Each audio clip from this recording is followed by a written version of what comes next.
రెండు చోట్ల కులం ఉంది.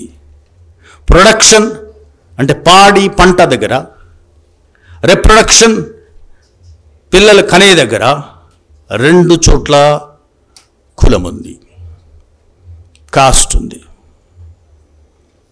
సో దీనిని సంస్కరించుకోవాలి.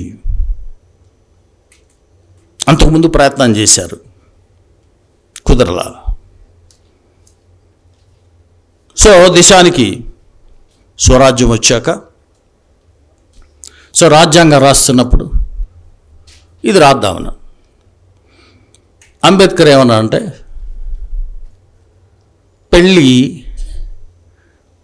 పురుషుడికి వరం, స్త్రీకి శాపంలా ఉండకూడదు. స్త్రీకి శాపమా? ఎవరున్నారు?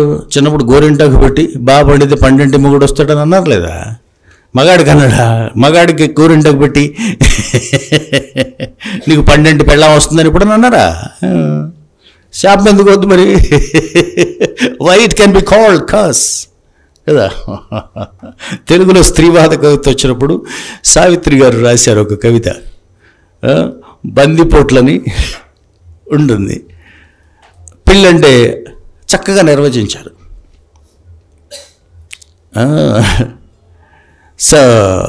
ఆఫీసులో నా మొగుడున్నాడు, ఆలస్యంగా వస్తే ఊరుకోడు అని అన్నయ్య అన్నప్పుడే అర్థమైంది. ఏమర్థమైంది? పాఠం చెప్పకపోతే పెళ్ళి చేస్తానని పంతులయ్య అన్నప్పుడే అర్థమైంది. ఏమర్థమైంది?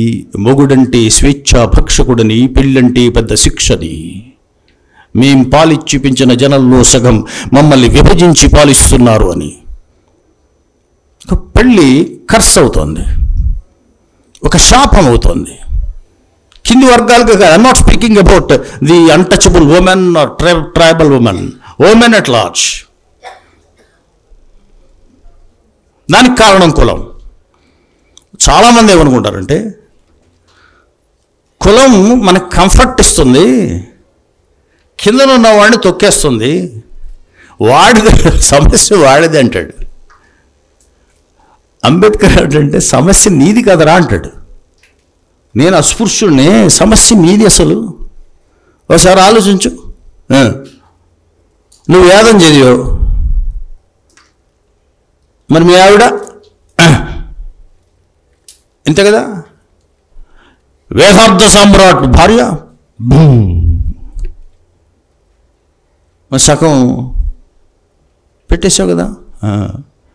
పోని విద్య అంతా నీ దగ్గరే పెట్టుకున్నావు, చాతుర్వర్ణ వ్యవస్థలో పైన ఉన్నావు, బాగుంది. నీ చేతులతో నీ కూతురు చంపిస్తారు కదా సతీసగంలో. పసిపిడ్డకి వృద్ధుల్ని మీ చేతులతో పెళ్లి చేయించేశారు కదయా. బిడ్డయా, బాధగా లేదు. కులం ఊరు లోపల మాత్రమే బాధపడుతుంది అనుకుంటున్నావా? నిన్ను పెట్టలే, నిన్ను బాధ పెట్టలే. అంటే దీనికి దానికి కులం ఏమిటి? ఎస్, దానికి దీనికి కులం అంటే కారణమే కులం. సో కులం వల్ల కింది కులస్తులు పీడితులు కావచ్చు, కానీ పైవర్ణ స్త్రీలు కూడా బందీలు. They were prisoners of the caste. మరి కులం తీయకుండా నువ్వు ఎట్లా చేస్తావు?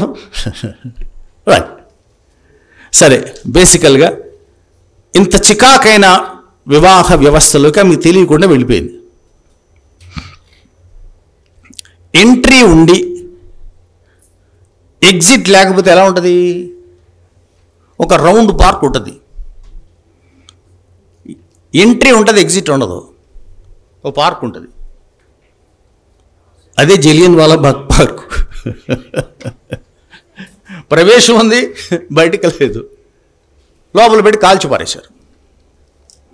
వివాహం లోపలికి వెళ్ళడానికి ఉంది, వెలుపలికి రావడానికి లేదు. అంతే కదా. స్త్రీకి మాత్రమే, పురుషుడికి కాదు. పురుషుడు అసలు వెలుపలికి రాక్కర్లేదు, వెలుపల చాలా ఉంటాయి వాడికి. అంతే కదా. సౌకర్యాలు ఇచ్చేస్తుంది సమాజం, వెలుపల సౌకర్యం ఎవరితో ఉన్నా ఏమనదు, పైగా అది గొప్ప. రైట్. సో దీనికి ఎగ్జిట్ ఇద్దామా, ఎంట్రీకి బదులు ఎగ్జిట్ ఇద్దామా, విడాకులు ఇద్దామా? ఆమెకు నచ్చలేదు అనుకోండి, విడాకులు పొందే అవకాశం ఉందా లేదా?